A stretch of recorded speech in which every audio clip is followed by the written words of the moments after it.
सभा में विराजमान माननीय हमारी माँ भान बेटी, कौम अहीर की सरदारी और जवानी, आप सबको नमन करता हूँ, अभिनंदन करता हूँ। ठीक हो रहा था देख। सबसे पहले इस वीर भूमि अचीना को भी नमन करता हूँ। मैं आपको एक चीज़ बताना चाहता हूँ कि अहिरवाल में बहुत कम ठिकाने ऐसे हैं जिनके पास दो बड़े गैलेंट्री अवार्ड हैं और एक अचीना उनमें से है। इसके पास में 2 वीर चक्र हैं। अब दुख किस बात का है कि जिस गांव में 2 वीर चक्र हों और वो गांव रेजिमेंट के नाम पे टूट नहीं पड़े, तो कहीं ना कहीं कमी हमारी भी है और इनकी भी है। भाई इतना बड़ा गांव है, मेरे ख्याल से लांबा गोत्र का सबसे बड़ा मूल ठिकाना ये चीना है ना। और मैं यहाँ काफ़ी टाइम पहले जब भी आया था, जब कैप्टन राव बलवंत सिंह जी साहब जो रेजांगला पलटन के सरदार थे, उन्होंने दे दिया गया था, तो उनकी बैठक में आया था। तो मुझे बड़ी उम्मीद थी कि भाई ये जो गांव जिसके पास एक वीरता की परंपरा है, वो रेजिमेंट के नाम पे जरूर भारी संख्या में इकट्ठा होगा, जबकि आसपास के गांव की काफ़ी सरदारी दूर दूर से आई है। ये बच्चा तो गैलपुर से है, राजस्थान से। तो मेरी गुजारिश है कि अगली बार फिर हमारे को एक बार मौका दो और सारा काम आओ भारी संख्या में। ठीक है जी। अब एक सवाल यहाँ उठा था कि भाई ये तो राव साहब तो रिवाड़ी वाला से और हम हीर से। तो मैं एक छोटी सी बात बताना चाह रहा था, क्योंकि ये राव बाल किशन जी से ही जुड़ी हुई है। भाई थारा जो बुजुर्ग थे ना, वो मर्द थे, इसलिए जो अहिरवाल की जितनी भी सीमाएं हैं उनमें लड़ाका आदमी बसाए जाते थे। एक किला बसाया शाहजहाँपुर में, वहां पे जो है जो लड़ाका को जो है परिवार थे वहां बसाए। ये आपके मिलकपुर हांसी में जो है, यहाँ जो है परिवार वो बसाए जो लड़ सकते थे तलवार ठाए।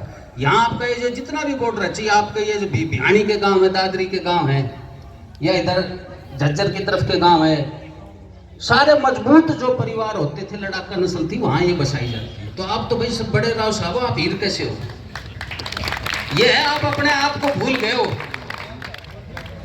और राव साहब ऐसे नहीं बने। मैं क्योंकि कई बच्चे मेरे से सवाल करते हैं, भाई हमने राव साहब बोल कैसे ना बोल कैसे, तो वो किस्सा इन्हीं से जुड़ा हुआ है, राव बाल किशन से।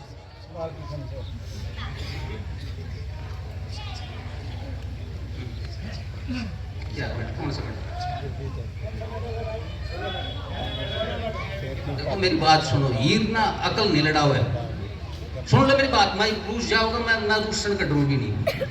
मैंने 2 वीरता चक्र, अरे सुन लो साहब, बहुत मेडल है, मैं ये नहीं कह रहा इस काम में और सेना मेडल या और कोई दूसरे मेडल नहीं होंगे। मैं वीर चक्र की बात कर रहा हूँ सिर्फ। ये फिर कोई कहेगा मेरा मेंशन इन डिस्पैच भी से मेरा नोटिस, तो थोड़ी देर बैठ जाओ, सुनो बात ने सुनो नहीं।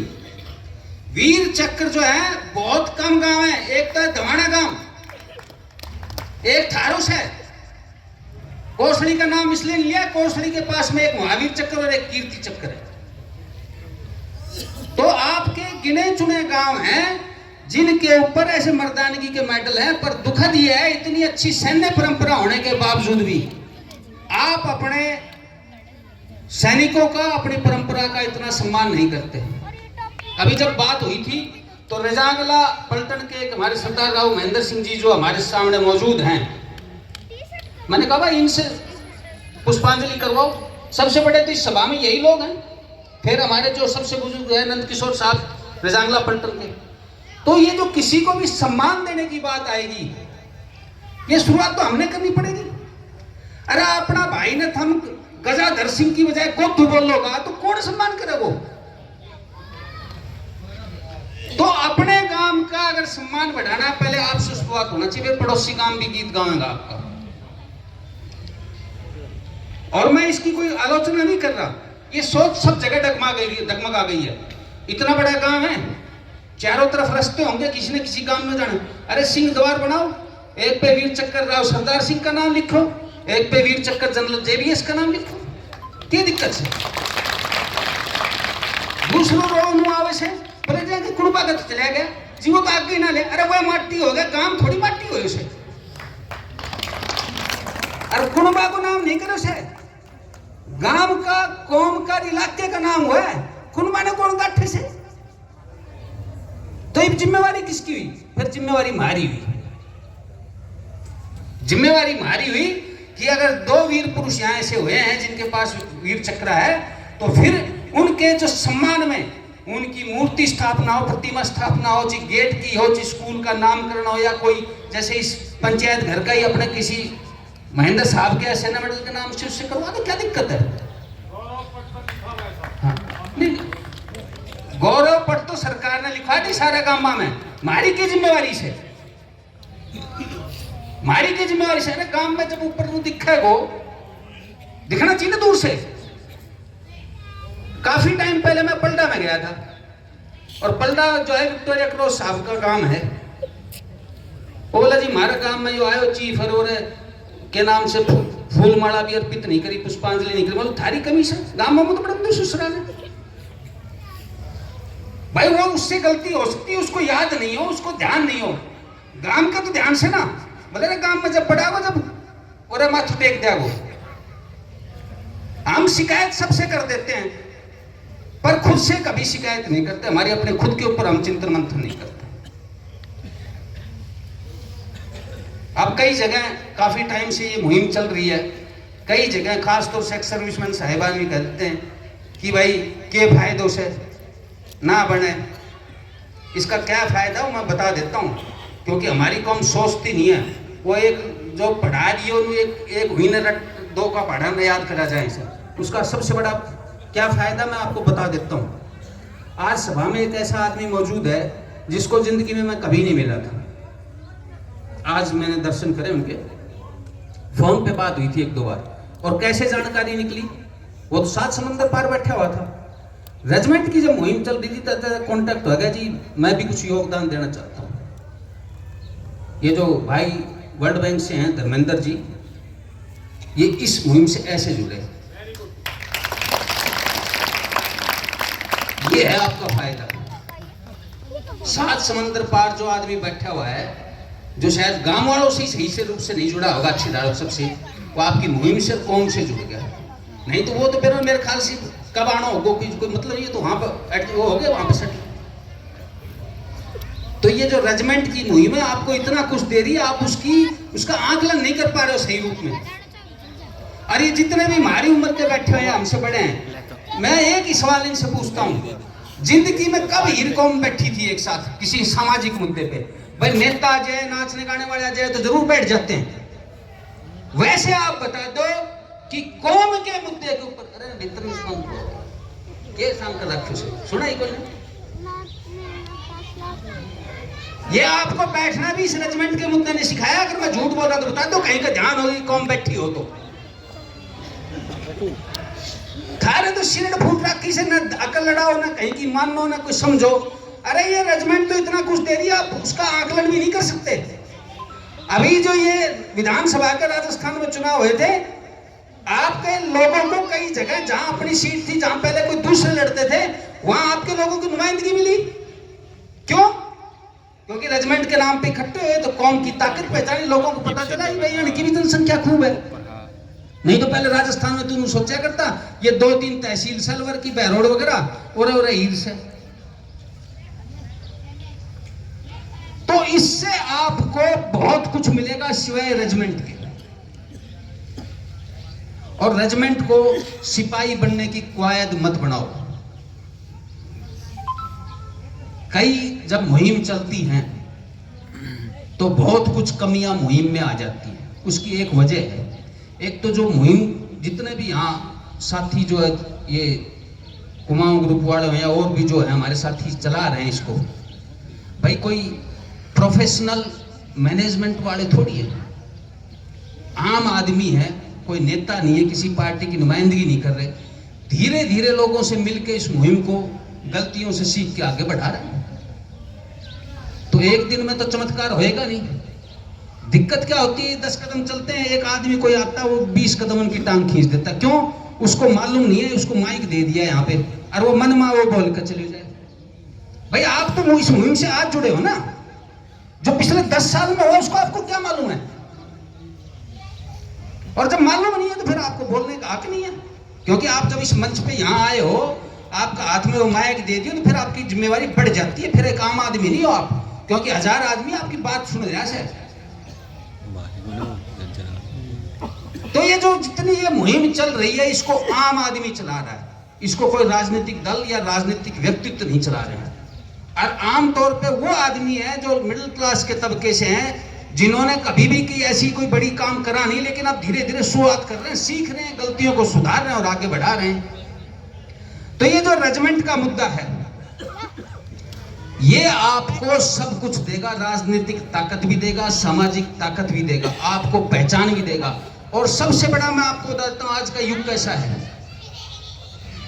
आज का युग जो है, पूरी दुनिया की हर चीज, चाहे लड़ाई हो चाहे बातचीत हो, वो सिर्फ एक चीज पे चलती है, अर्थव्यवस्था के ऊपर, अर्थतंत्र के ऊपर। अपने आर्थिक हितों की रक्षा के लिए इस सारे और जंग चल रही है दुनिया का हर कोना में। और आपसी जो प्रेम भाव भी बढ़ता है, वो इस आर्थिक हितों के चक्कर में बढ़ता है। आज इंडिया जो है, कहते हैं चौथी पांचवी इकोनॉमी बन गई है, तो आपकी पहचान भी बढ़ेगी ना। तो ये जो रेजिमेंट है, ये एक अर्थव्यवस्था है। उसका उदाहरण दे देता हूं मैं। एक पहाड़ी क्षेत्र है डोगराओं का, हिमाचल जम्मू का ये पूरा एरिया, खेत भी सीधी नुमा होसे ना, जितना ही होसे कि खाले बड़ी मुश्किल है, क्योंकि पहाड़ी क्षेत्र है। लेकिन उनकी अर्थव्यवस्था आपसे हमसे मजबूत है। क्यों? उनके पास फौज में हिस्सेदारी तो इतनी बड़ी है, और जो उनकी आबादी है वो इतनी सी है। हमारे साथ उल्टा है, हमारी आबादी इतनी बड़ी सर, हिस्सेदारी इतनी से। उनकी कुल आबादी 50 लाख भी कोन्या, मर्द वीर बालक सारे मिलाकर।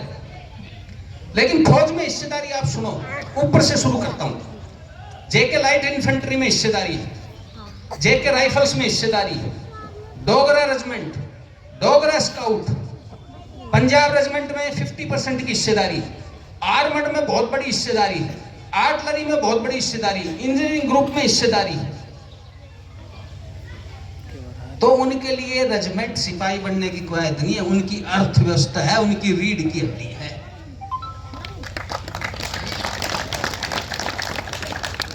एक आदमी जवान हुए हो, भर्ती हुए हो, 20 साल नौकरी करी, 30-40 हजार पेंशन को मालिक बन गो, पेंशन का कागज का आंख में दबाया और गांव आ गयो, खाट पर बैठ के हुक्को गुड़गुड़ावे।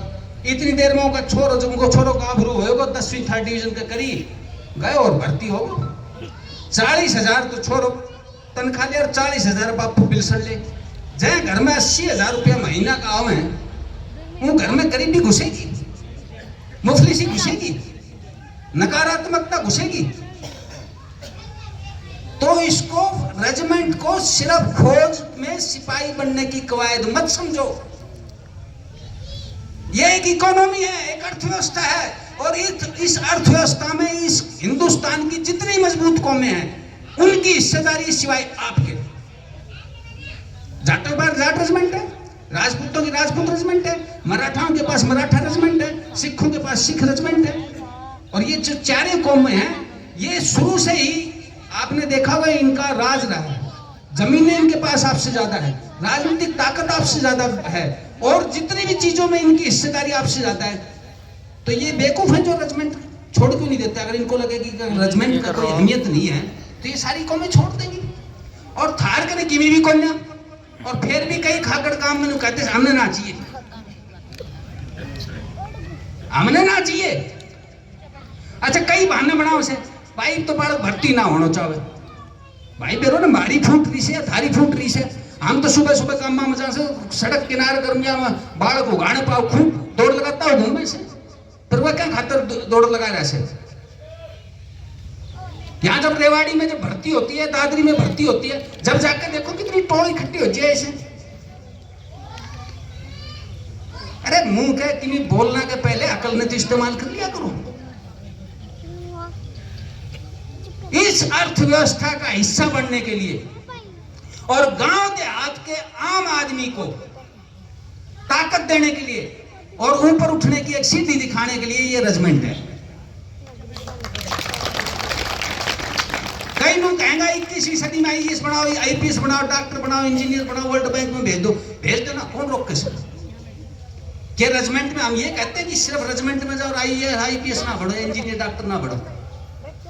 पर आप देखो कि हर बालक इतनी काबिलियत रखता है कि आईएएस आईपीएस बन जाए, या हर माँ बाप के पास में क्या इतने साधन संसाधन है कि अपने बच्चे को इसकी तरफ भेज सके?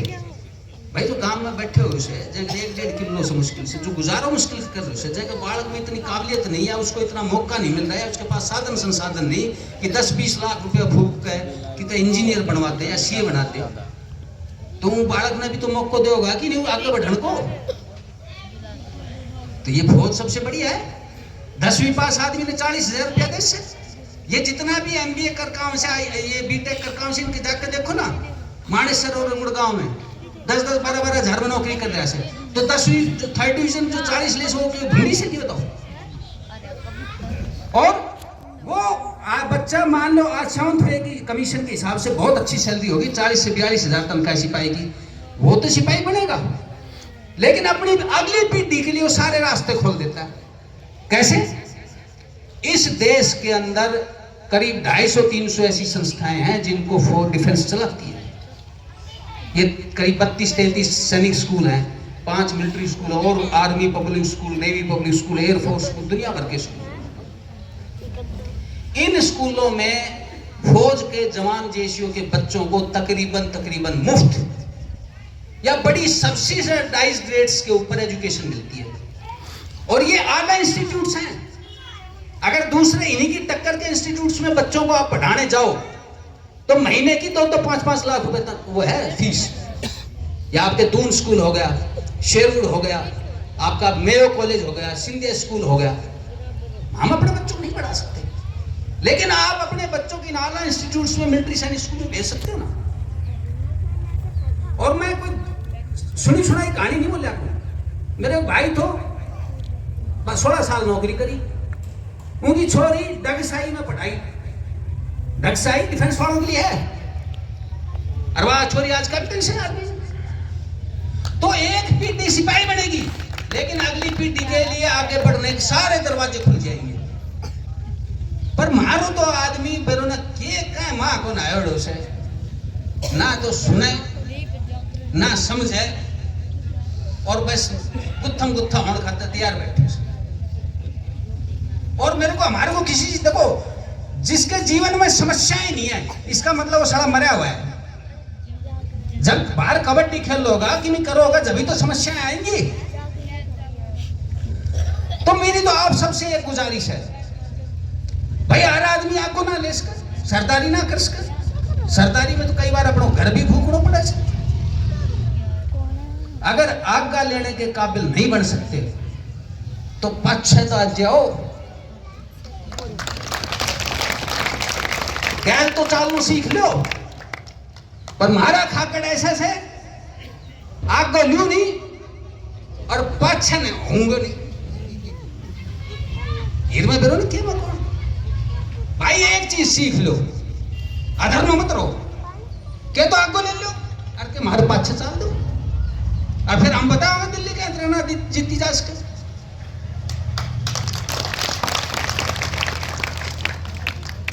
हर चीज के बारे में आप चिंतन मंथन करो। अब एक बात मेरी रह गई थी, राव साहब वाली जो रह जाएंगे, नहीं तो गामा में कई बार हुआ भाई, हम तो ईर्षा की रेवाड़ी वाला राव साहब से बेरो न मैं तो कितको सू, मेरा बुजुर्ग तो बहरोड में रहा करता, फिर उजड़िया कोसड़ी आ गया, मैं गुड़गांव रहूं से मेरे बेरो हम शरणार्थी सा केस से बेरो ना, ठीक से ना। जब नादिर शाह देश के ऊपर चढ़ आया 1739 में, राय की डुगडुगी बंद कराइए भाई की। तो जो देश के सत्ता पे काबिज थे मुगलिया संतान मोहम्मद शाह रंगीला, उसने कहा भाई सारे आओ, अरे इस लुटेरे ने मार भगाओ। तो आपको ताज्जुब होगा, ज्यादातर लोग नहीं आए देश रक्षा में, लेकिन शेर का बच्चा शमशेर बहादुर राव बालकिशन, ये इसको उपाधि मिली थी। तो ये जो है शेर का बच्चा शमशेर राव बहादुर बालकिशन जी अपने 5000 हीर रणबांकुरों के लेके और करनाल के पास में कुंजपुरा के रण खेतों में जम गया। 2-1 हजार आदमी कृपाराम जाट भी ले आया था। मुगलिया फौज थी, ज्यादातर राजपूत सरदार नहीं थे। तो जब मुकाबला शुरू होने वाला था तो काफी लोग भाग लिए, वहां डटे ही नहीं। लेकिन राव बालकिशन जो है अपने 5000 वीर हीरों को लेकर वहां जच गया और ऐसा डटा और ऐसी तलवार चलाई कि जब तक सारे कट के नहीं गिर गए, एक भी पीछे नहीं हटा। अब क्या हुआ, जो मुगलिया फौज का जो नायब था, एक सिपह सलार, मुख्य सिपह सलार, उसने कहा जी मैं क्या करता है, तो सारा भाग गया।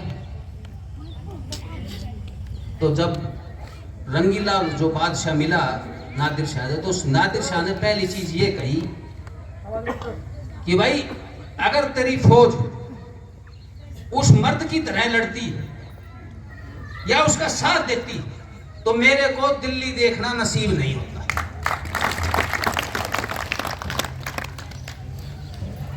अब ये जब बात मुगल बादशाह को पक्का होगी कि भाई जब दुश्मन तारीफ कर रहा है तो इसका मतलब भाई तगड़ा लड़ाका था। तो राव बालकिशन के भाई राव गुजरमल को बुला के कहा गया कि भाई राव साहब, आज से आपका जो नगाड़ा है वो लाल किले तक बचेगा और किसी का नहीं, और आपको अब राव बहादुर बनाया जाता है राव साहब, और आपको हिसार की बावनी भी दी जाती है साथ में। तो हिसार की बावनी जो है मिल की, तो राव साहब अपने लोगों के साथ आए। तो उस बावनी पे पहले काबिज था एक बलोच, मुसलमान होता बलोच। तो उसने पैगाम भेजा राव गुजरमल ने कि भाई खाली कर, अब ये तो बावनी मेरे को लौट हो गई है। तो उसने पैगाम भेजा, बोला राव साहब बावनियां पैगामों से हासिल नहीं होती, तलवारों के जोर से होती। तो राव गुजरमल ने अपने सारे सरदारान से सलाह करी, तो बोला भाई ठीक है तलवारों से हासिल करेंगे। तो जब मोर्चा जमा तो एक रात पहले एक फकीर वहां मौजूद था। ऐसी गए सरदार, तो बोले भाई फतेह आपको होगी, लेकिन मेरी एक गुजारिश है, वो मुसलमान था फकीर, कि इसको और इसके परिवार को बख्श देना बलोच को। तो राव साहब ने कहा वचन दिया भाई। अगले दिन जब दोनों तरफ आमने सामने फौजें जमा हुई तो ये सारे बलोच सरदार ऊपर से नीचे तक बख्तरबंद में लोहे में ढके हुए। तो राव गुजरमल ने कणीना के बड़े सरदार थे, उनको कहा कि भाई कैसे मारेंगे इनको, तो ऊपर से नीचे तक लोहे में ढके हुए हैं। तो राव साहब और कुछ नहीं, सुसरा का कुल्ला तो खाली से, हम कुल्ले में नेचे मारेंगे इनके, नेचे मतलब भाले, आप नगाड़ा बजवा दो।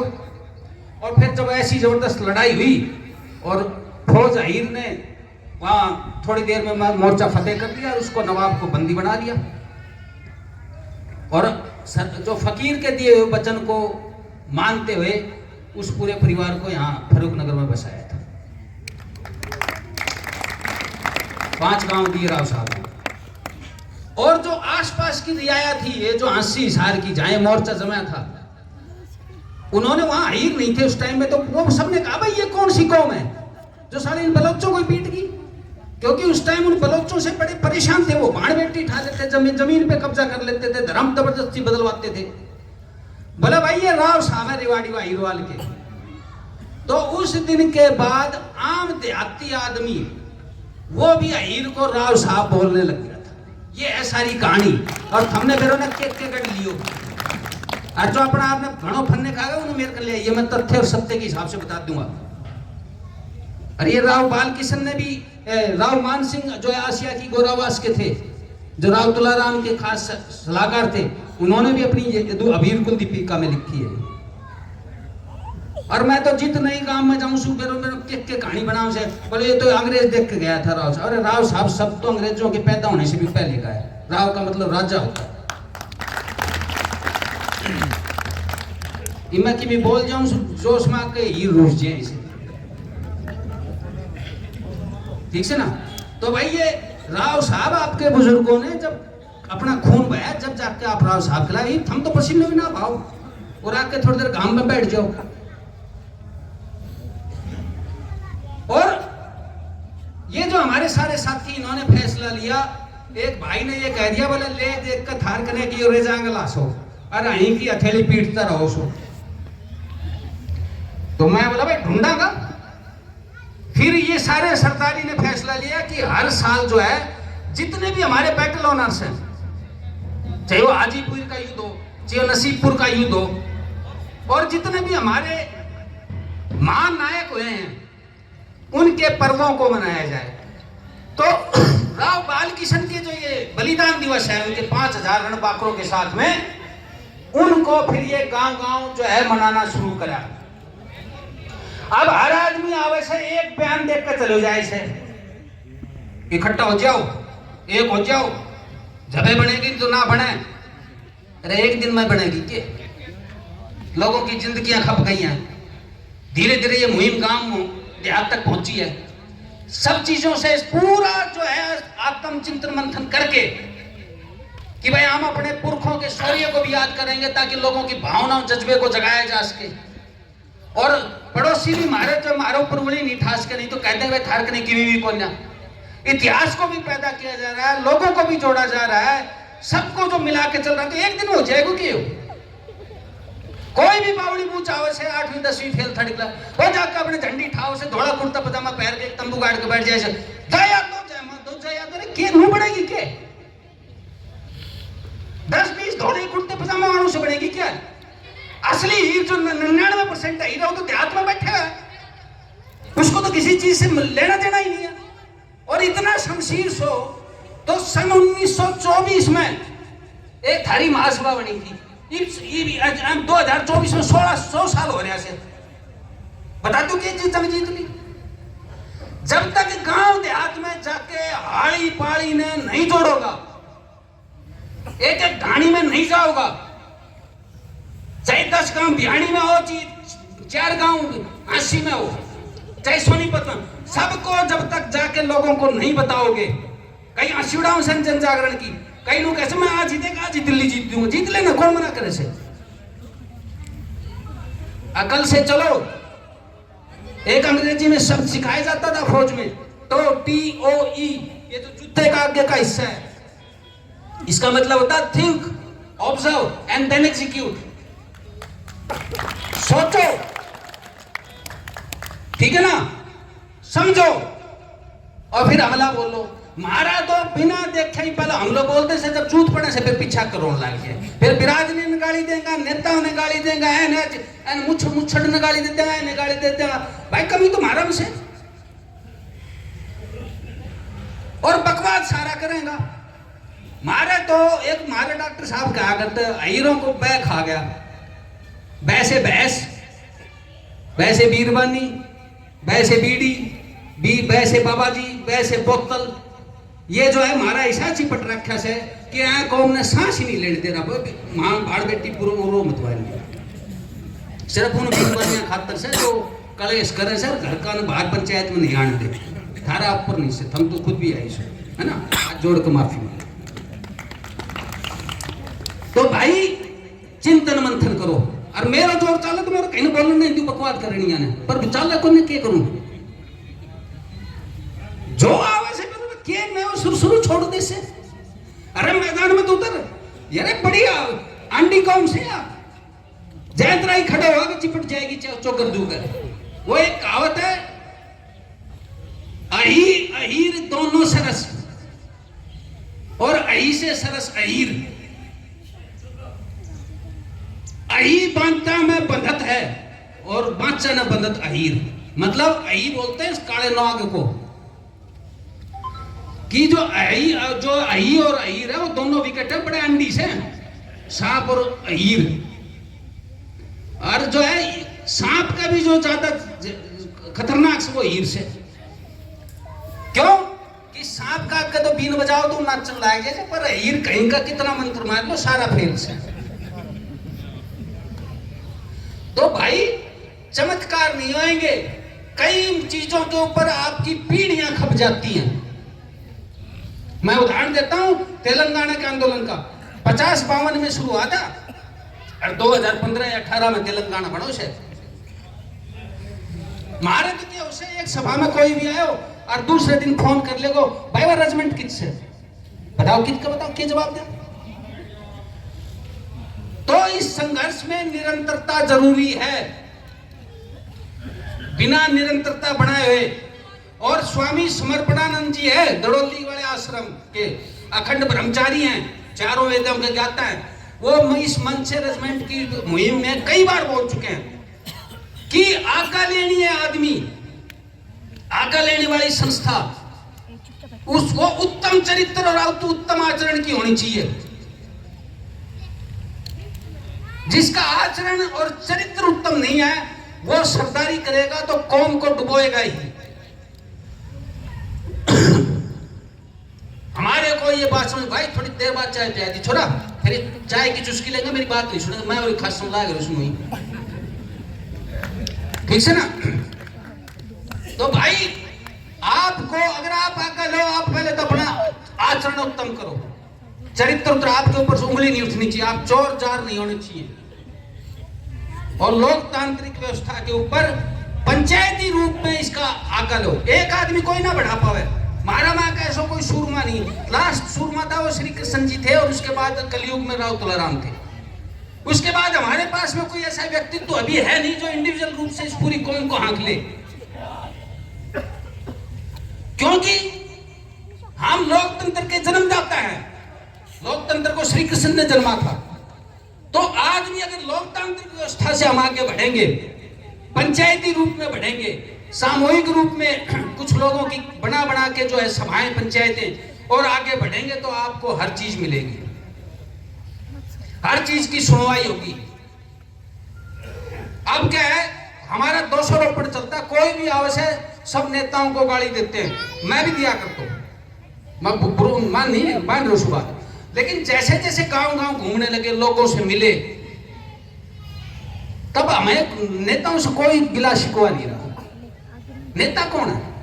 हमारे आप में से तो निकले हैं, हमारा ही तो खून, हमारे भाई बंद है। जैसी कौम है वैसे कौम के नेता है। कमजोर कौम के नेता कमजोर मिलेंगे, और जो मजबूत कौम है उसके नेता भी मजबूत है। भाई सभी भाई ज्यादा से ज्यादा वीडियो को शेयर करते रहे। तो पहले तो हमारे को खुद को मजबूत होना पड़ेगा। इतना बड़ा काम है, मेरे ख्याल से 2-1 हजार तो घर होगा, 2,500 से ना घर गए। अगर एक आदमी भी आप तो सभी भाई ज्यादा तो जगह नहीं मिलती। चैनल को सब्सक्राइब करें ज्यादा से ज्यादा। और ये सब जगह मैं आपको दोष नहीं दे रहा हूँ, मैं तो बल्कि धन्यवाद देता हूँ सुमेर साहब को, जो रेजांगला परिवार के हैं, और मंगल सिंह साहब इनको, जो इन्होंने इतना आज्ञा लिया। नहीं तो कई गांव में आज्ञा लेनी है ना मिले, जबकि सुमेर साहब तो गुड़गांव बैठा है। और लोगों में जज्बे की कमी नहीं है, आम आदमी में जज्बे की कमी नहीं है। ये पूरा रेजांगला परिवार इस मुहिम की रीढ़ की हड्डी है। और लोग जब मैंने जैसे कहा ना, अभी वर्ल्ड बैंक से साहब आ गए, 7 समंदर पार बैठे हुए परिवार भी हुई हैं। भाई कौम के प्रति जज्बा था, जब तो आपके थारी जाजम पे बैठ गए आराम कर। नहीं तो कहते हो के लेने दोनों नई आदमी इकट्ठे हो रखे। तो लोगों में जज्बा है, जज्बे की कोई कमी नहीं है। बस अब ये है उसको सही रास्ता कैसे दिखाना, सही दिशा कैसे देना। और सही दिशा देने के लिए उत्तम लोगों को लाओ आगे, अच्छे चरित्र वालों को लाओ, महात्माओं को भी लाओ, सैनिकों को भी लाओ। आड़ी की भी जरूरत है हमने, मुना ऐसे आड़ी की जरूरत नहीं, आड़ी और पाड़ी दोनों की जरूरत है हमने। और फिर इस मुहिम को पूरी प्लानिंग के साथ आगे बढ़ाओगे तो आपको लक्ष्य जरूर मिलेगा, इसमें कोई दो राय नहीं है। आप ये देख लो, ये अहीर रेजिमेंट की मुहिम का नतीजा है कि अब आप कहीं पे भी जाते हो तो आपकी पहचान होती है। और मेरे को तो दिल में सबसे बड़ी तृप्ति मिली, एक आदमी को मैं जानता हूं, मेरे साथ नौकरी करता था, और IRS है, छोटा मोटा भी नहीं, रिटायर्ड असिस्टेंट कमिश्नर है। वो कभी भी अपना घर के बाहर ना निकले, बीरबानी का दूर गए ही कोन्या। ये भी मैंने एक ब्याह में मिल गयो, बोला जी ये रेजिमेंट की मुहिम तो बड़ी बड़ी तगड़ी चल रही है, गांव गांव में बिना बताए नेग निकलने लग गया। जब मेरा दिल में ठंडक ठंडक पहुंची, मैं बोले यार इस आदमी जो सुसरो कितने भी नहीं गयो, वो जब बोल रहे उसे तो एक मतलब सही चल रहा। और मैं आपको किताबों में लिखी हुई बात नहीं बताता हूँ, मैं जो जीवन में देखता हूँ 80% वो बात बताता हूँ आपको। इसका मतलब हम सही जा रहे। आप देख लो 95 साल, ये 10 साल कम बता दी थी बलवंत साहब की, करते बलवंत साहब की उम्र 95 साल का, अब ये 100 के करीब हो रहे नंद किशोर साहब। अब भाई महेंद्र सिंह देखो, दिक्कत है लेकिन आगे रेजिमेंट के नाम पे। राम कुमार साहब खांडवा से बड़े बुजुर्ग हैं, और साथ में सूबेदार मेजर राव अमर सिंह जी नाहड़वाड़े। पैरों की तकलीफ है, गोटों की, लेकिन वो इतनी दूर दूर से कित खांडवा से देखो झुंझुनू जिला में आ रहे हैं।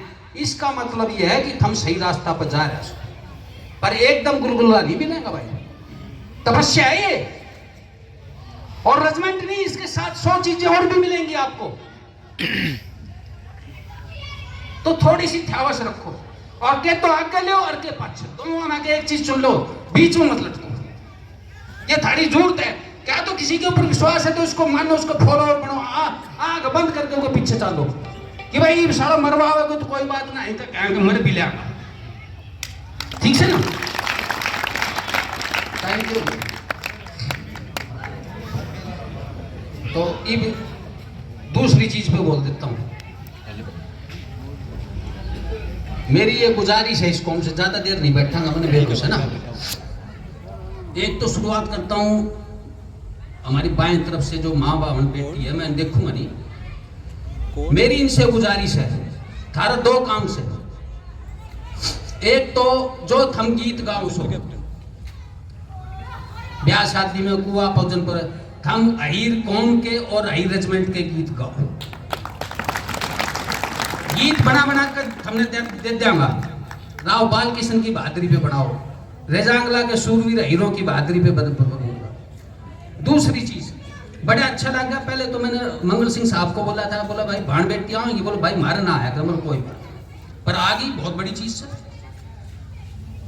जब भी किसी भी अच्छे काम में आओ, ब्याह शादी, बात छुत्सर, कुआ पूजन या पंचायत, मेरी सबके हाथ जोड़ के विनती से अपनी पारंपरिक तीड़ में आया करो।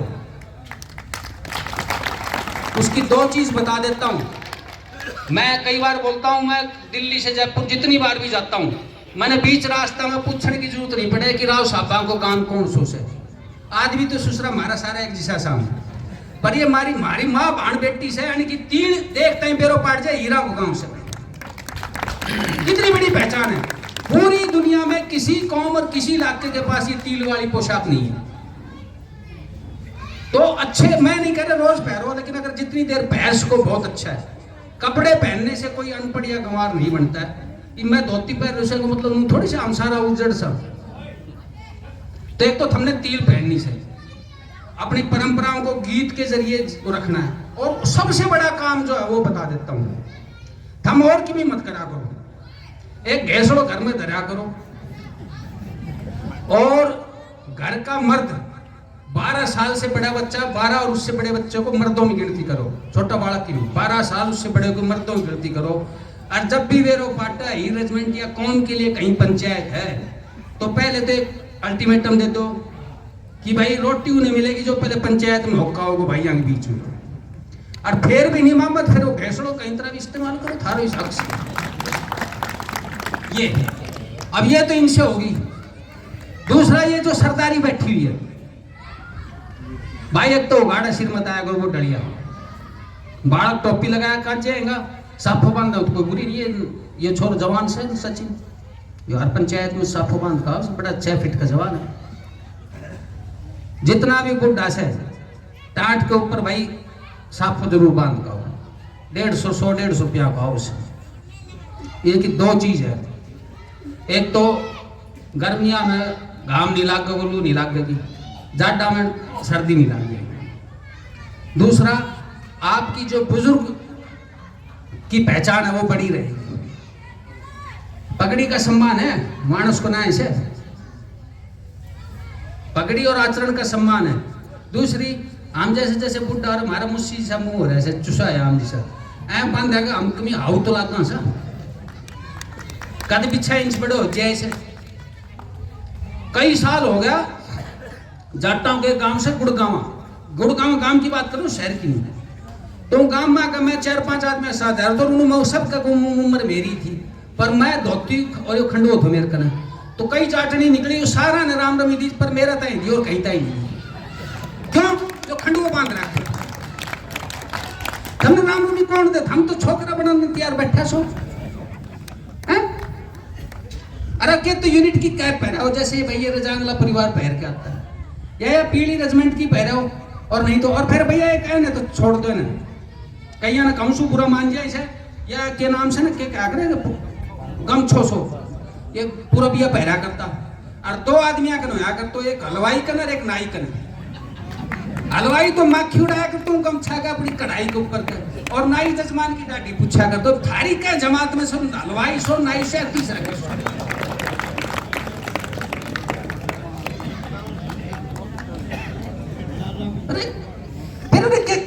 हम ये पजामी सी पैर का 100-200 रुपया सिमाई का दर्जी भी लेता हो, धोती नहीं लो ना कि सारी सिमाई की जरूरत ना पड़े। और कभी पेट लिकड़ा हुआ, कभी भीतर बढ़ जाओ तो थारी पतलून और ये पजामो थोड़ा छोटो पड़ जाए इसे, ये बात कितना भी पेट न फुला लो घटा लो, या अपना आप एडजस्ट हो जाए धोती। और रात में ठहरना हो तो ओढ़ कर सो जाओ, जाडू भी ना लाग दो।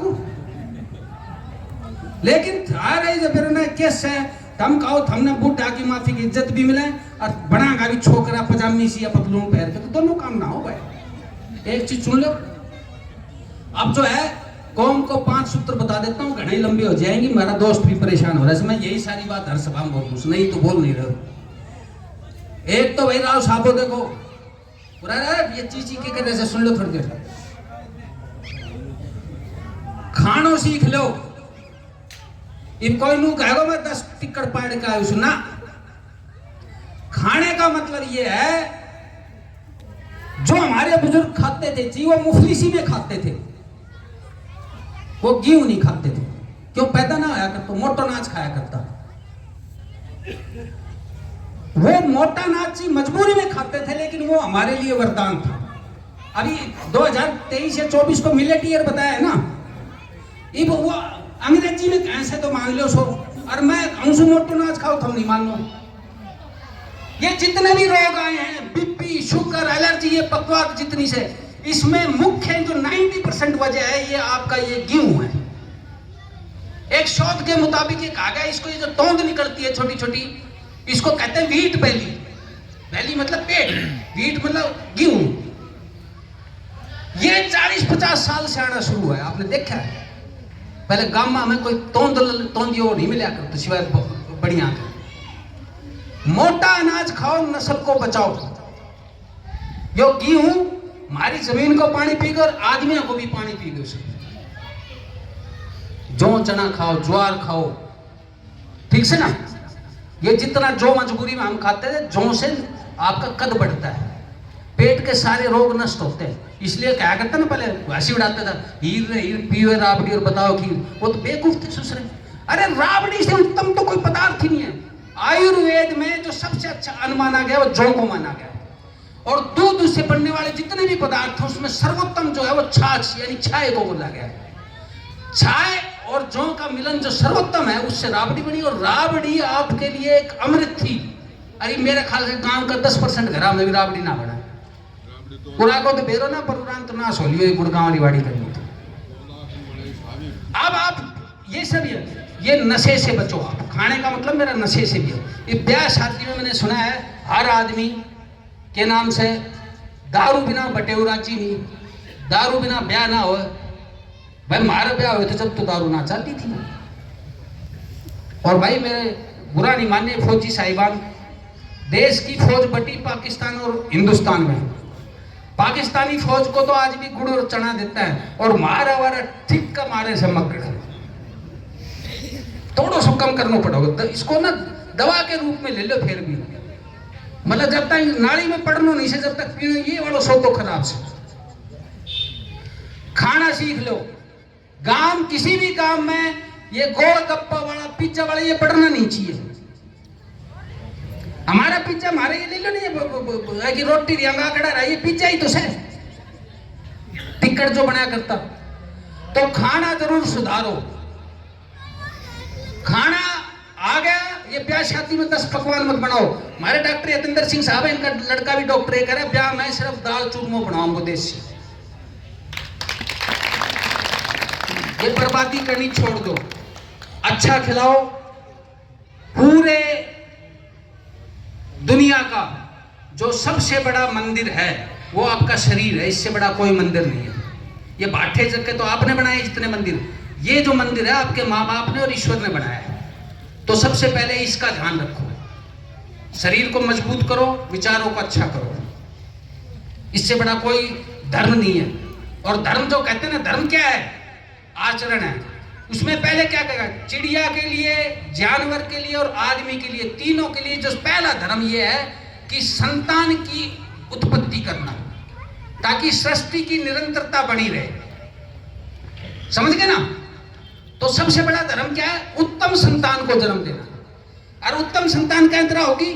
जब अच्छा खिला होगा। ये राव साहब नहीं तो ठीक रखा हुआ है, तब उन्हें खाने ना दो बाढ़ बेटी ना, उनको अच्छा खिलाओ ताकि उत्तम संतान न हो। जाटों में देखो, भैंस ने और जाट ने चिक कौन से, इसलिए नस्ल उत्तम करके अपनी। तो सबसे पहले जो है अपनी नस्ल को उत्तम करो, खाना सीख लो। और पुराना जो हमारे बुजुर्गों ने खाना बनाया था वो उत्तम था आपके लिए, स्वास्थ्य के लिए। और जब खाना आ जाए तो खेलना सीखो। खेलने का मतलब ये नहीं ताश पीटना, खेलने का मतलब है हर गांव में 2 चीज जरूरी बनाओ, एक पुस्तकालय बनाओ और एक खेल स्टेडियम बनाओ। मंदिर बनाने से भी पहले ज्यादा जरूरी है पुस्तकालय और खेल स्टेडियम। खेल स्टेडियम में बच्चों का स्वास्थ्य अच्छा रहेगा। ये जो बच्चे पूरे दिन मोबाइल लेके बैठे रहते हैं, नशे पत्ते में इधर उधर चक्री काटते हैं, इन बच्चों को खेल का स्टेडियम का रास्ता दिखाओ, इनको पुस्तकालय लाइब्रेरी का रास्ता दिखाओ। तो खाना सीखो राव साहबो, फिर खेलना सीखो और उसके बाद पढ़ना सीखो। शिक्षा के बगैर गति नहीं है। अगर मैं ना पढ़ तो मैं और भो ना कर रहे हो तो शिक्षा भी जरूरी है। बच्चे को, हर बच्चे को, चाहे वो कन्या हो चाहे छोर हो, कोई भेद नहीं। बल्कि आज की तारीख में तो छोरा नालायक से, लेकिन कन्या जो है वो अपने माँ बाप के प्रति वफादार है। खाना, खेलना और पढ़ना आ जाए तो राव साहबो फिर बैठना सीख लो। बैठने का मतलब ये है कि गांव में जब भी कोई पंचायत है, आसपास में कौम के लिए पंचायत हो, देश के लिए पंचायत हो, समाज के लिए पंचायत हो, तो जरूर जाओ। हर घर से हर वो मानस जो 12 साल या उससे ज्यादा उम्र का, वो इस पंचायत में जरूर हाजिर हुए। और माँ बहन बेटी आ जाए तो सोने पे सुहागा है। जो कौम इकट्ठे बैठती नहीं है उसको कुछ नहीं मिलता है। इसका उदाहरण दे देता हूं। हिंदुस्तान में 2 ही कौमें आज की तारीख में सबसे ज्यादा मजबूत है, क्योंकि वो सबसे ज्यादा बैठ जाती हैं। एक सिख है, उनके पास में मिसलें होती थी, जहां भी जत्थेदारियां हैं, वो जब भी मौका आता है इकट्ठे हो जाते हैं। 2% भी नहीं है, लेकिन हकों की सुनवाई होती है। दूसरा जाट है, आपके पड़ोसी है, उनसे सीखो कुछ। उनकी खापे, उनकी रीढ़ की हड्डी, उनकी खापे। मैंने तो पहले तो भाई को महेश जी कहा था, मान लो भाई खाप खड़ी करो तुम्हें पर, हमने ज्यादा दूर, सबने दूर से, अन्य नहीं, सब नहीं दूर से। ये जो खाप व्यवस्था है उसका मैं पूरा एक आप एनालाइज करो। जाट सबसे ज्यादा राजस्थान में, उसके बाद हरियाणा में, और सबसे कम जो नफरी पश्चिम उत्तर प्रदेश में। लेकिन पश्चिम उत्तर प्रदेश में उनका बोलबाला क्यों है? उनके पास खाप है। हरियाणा में क्यों बोलबाला है? उनके पास खाप है। और सबसे ज्यादा नफरी राजस्थान में, लेकिन कोई पूछे कोई नहीं क्यों? खाप को। ये जो खाप व्यवस्था है ये सामाजिक रीढ़ की हड्डी है। और इस खाप व्यवस्था के दुश्मन कौन है? ये जो धोले कुर्ते पजामे वाले। क्योंकि जिस दिन खाप व्यवस्था यानी सामाजिक व्यवस्था खड़ी हो गई, नेताओं के पास आप नहीं जाओगे। नेताओं को आपके जाजम पे आना पड़ेगा और जवाबदेही उनकी बढ़ेगी कौम के सामने। तो जब ऐसी व्यवस्था जब आपके पास पहले थी, पंचगांव ये सतगामा के प्रधान राव राजवीर सिंह जी हैं, इनके पिताजी वो कप्तान साहब 13 कुमाऊं में थे, ये सरदारी कर रहे हैं।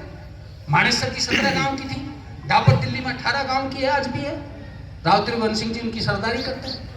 हमारे बीच में भी खाप व्यवस्था थी, लेकिन कौम के अंदर सरदारी का गुण विलुप्त हो गया। क्यों? सरदारी करोगे तो घर फूकना पड़ता है, रोज 10 आदमी आएंगे, चाय पिलानी पड़ेगी, रोटी भी खानी पड़ेगी, अपना घर को काम छोड़ के और बाहर भी जाकर बैठना पड़ेगा, लोगों की गाली भी सुननी पड़ेगी। क्योंकि जब आप फैसले दोगे पंचायत में तो सारा राजी थोड़ी होगा, एक धड़ा तो आपसे नाराज भी होगा।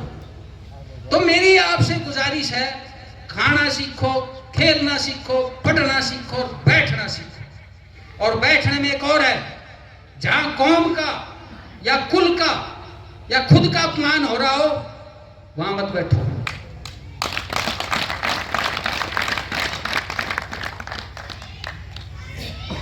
तो ये जब सारी चीजें आ जाए, खाना, खेलना, पढ़ना और बैठना, तो आखिरी में है बोलना सीखो।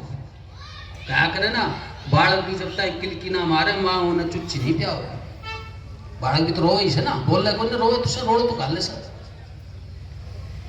तो आपके यहाँ गांव में जो कोई भी है आपकी नुमाइंदगी करता है, चाहे सामाजिक करता है चाहे पॉलिटिकल करता है, मैं नहीं कह रहा उसका अपमान करो, आओ बैठाओ भाई, मान्यवर गांव में पधारे हो, स्वागत है, पर मारी भी सुन ले भाई, तेरी सुन लेंगे फिर मारी सुन ले। गांव की ये जरूरतें हैं, गांव में बच्चे जो है इनके लिए एक स्टेडियम बना दो, एक पुस्तकालय बना दो, गांव में बुजुर्गों के लिए चौपाट बना दो, गांव का और भी कैसे भी उत्थान हो वैसे कर दो। हम क्या करते हैं, हर गांव में 2, 4, 5 उनके जो गुर्गे होते हैं वो आओ ऐसे पूरा गांव माड़ा भराव से एकदम लंबलेट हो जैसा, और गांव में कहीं ना कोई बोलन नहीं देना, कोई बोल रहे। क्यों भाई? लोकतांत्रिक व्यवस्था में आपने उनको राजा बनाया, तो राजा से आप ये यूं थोड़ी से रानी के पेट से पैदा हुए, आपकी वोट से पैदा हुए, तो आप उनसे सवाल करो। तो आपका बोलना बहुत जरूरी है। और बोलने में मैं एक चीज और इंक्लूड कर देता हूं, हमारे में कई यो कौन से बोले, यो ना फत्तू से, यो कौन से, सुमेरों से। अरे नू अगर तेरा को उम्र में बड़े से तो नू करते कि दादो राव सुमेर सिंह से, दादा राव फतेह सिंह से, क्यों नाम बिगाड़ो से? जब एक दूसरे छोटो से तो बोलते भाई आप उरा भाई से बराबर को तो कहते भाई आओ राव जी राव। अरे एक दूसरा ने राव साहब बोल रहे, जब तो पड़ोसी बोल रहे। जब एक दूसरा ने हम कुड़ियो फत्ते और सुमेरो बोल लोगे, थारी कौन इज्जत करो? हमारी कौम में तो बोलने कोई ढंगी को नहीं रहे। तो आपने अब इसको पूरा जो है पूरे सिस्टम की ओर रोलिंग करनी पड़ेगी जब ये कौम ऊपर उठेगी।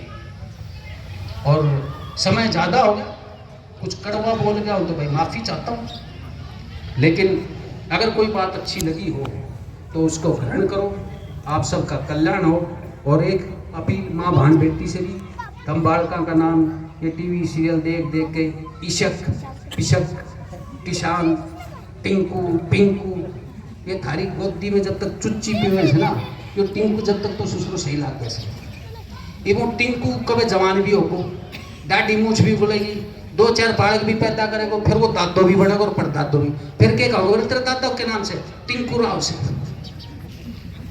ये बालका का नाम तो थम और कहीं ने तो रखन नहीं दो, कहीं की औकात ना, ये सारा मूछ मंडाया अंडे से थम धरोस और थम फिल्म देखकर सीरियल देखकर धरोस। अरे बालका का नाम रखने पर टैक्स थोड़ी से, सुसरा बालका का नाम रखो भूकंप सिंह, पहाड़ सिंह, दाड़ सिंह, धरती धकेल सिंह, लाख के तो छोरों की भी 125 मन को है। अब सुसरा ने टिंकू बनाते तो वो टिंकू बनकर ऐसे वो मर्द बन ही ना पावे। बिना टैक्स का बिना फीस का नाम रखना है, और वो भी अगर ढंग का ना रख पाओ तो फिर भाई के जीनो से। भाई सारा को कल्याण हो। जय हीर रेजिमेंट, जय वीर भूमिया हिरवाल और जय वीर भूमिया चीना। भाई एक मेरी